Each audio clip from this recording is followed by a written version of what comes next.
Magnificus uh, figure. Here's the box that comes in from Hasbro Pulse. It is very nice looking, very black and tribal looking. It's very cool. Who is Magnificus? Back in the early 2000s, a company named eHobby released a bunch of figures in alternate color schemes, giving them new names based off of their Diaclone colors, that is. A lot of figures were made. The most famous is Sunstorm. The only ones I have are Datrius and Orion Pax with Dion. And then they also made some like accessory kits, like my Ratchet and Ironhide G1 reissues have cartoon accurate heads because of eHobby.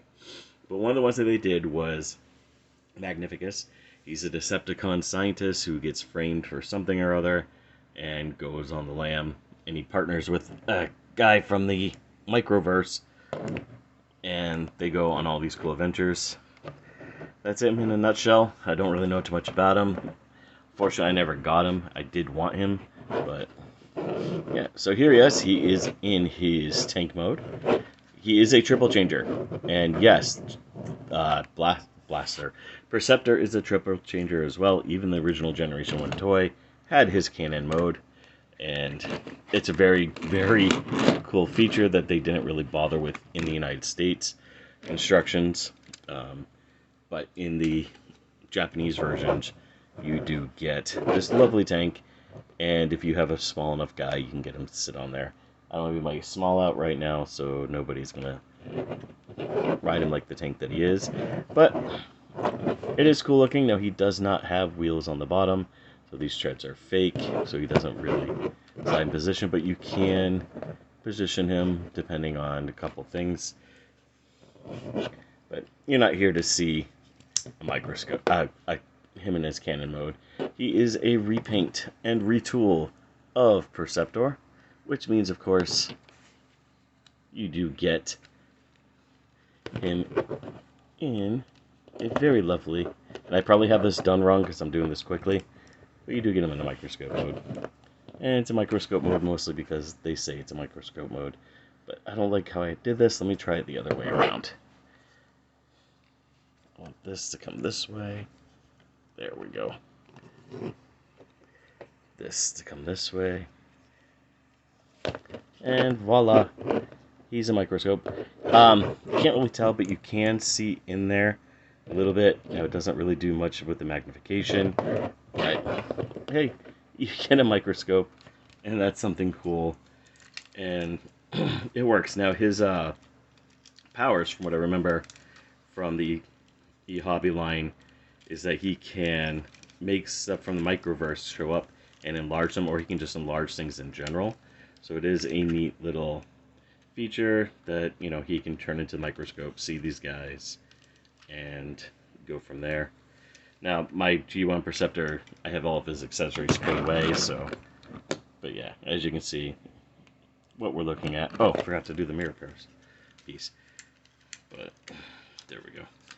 Now, G1 Perceptor was a working microscope, granted, very, very, very tiny working microscope, but if you turn this dial, you can actually see stuff if you lined everything up right. But it's a cool homage. Now, I do not have the Studio Series 86 Perceptor because I had no interest in it, but the fact that you can do that, we got this one, did make me happy. As far as robot mode goes, just straighten everything out here real quick. It is a rather simplistic transformation scheme, which makes me wonder why the original one was included underneath Studio Series. Try to be overly complicated.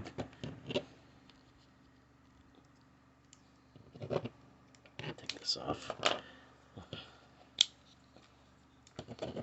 Gotta have this line up just right.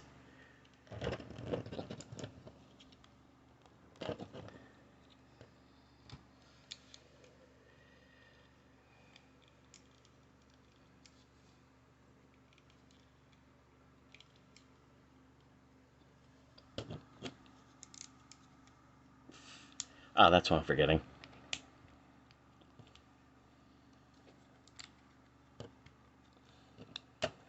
So yeah, I was going to review this figure a few weeks ago, but then the big bad boy Victory Saber came in, and Star Saber, Victory Saber, whatever, and I just put off all the other reviews due to the holidays and all that. Let's go ahead and bring the camera up just a little bit. Take a look at that noggin. So I need to come up just a little bit more. And you'll see that it does not have the same face mask as the Pseudo Series 86 Perceptor, and that is because the original toy did not have an open face. It was masked, very reminiscent of Optimus Prime. Excuse me. One of my roommate's kids was here for the holidays, and they got me sick.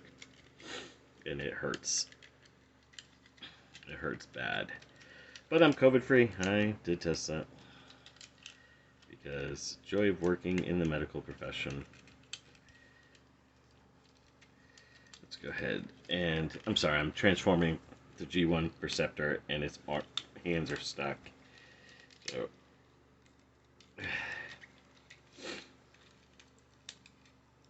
I can't get this left hand out anymore. Joys of the old toys. They eventually just stop wanting to transform. So yeah, here he is with the G1 Perceptor, whose hand is stuck at the moment, but as you can see, he is the update version of him. So let's go ahead and talk about articulation. He's got a lot. First off, the cannon. You can move it, position it differently. You do get head. It is on a ball joint. You can cause it to look up and down a little bit. Arms you saw due to transformation. You do get quite a bit of articulation. You do get waist rotation. It would help if I had the crotch facing the same way. Right. Yeah. Legs kick forward. They kick back. They kick out. And due to how he transforms, you get articulation there. Feet. You do get toe articulation. And this is on a rocker joint that is hidden. I like it. I like it a lot. I think he looks good. Now, like I said, I did not bother with the Perceptor figure in the Studio Series 86 line because I see no point in it. But this does look fantastic. I do think they did this very well. And he definitely looks like Perceptor. And that's a great thing. I mean, he looks like Perceptor, but he is Magnificus. And he looks great. I think he's a very well done figure. My legs are a little bit loose.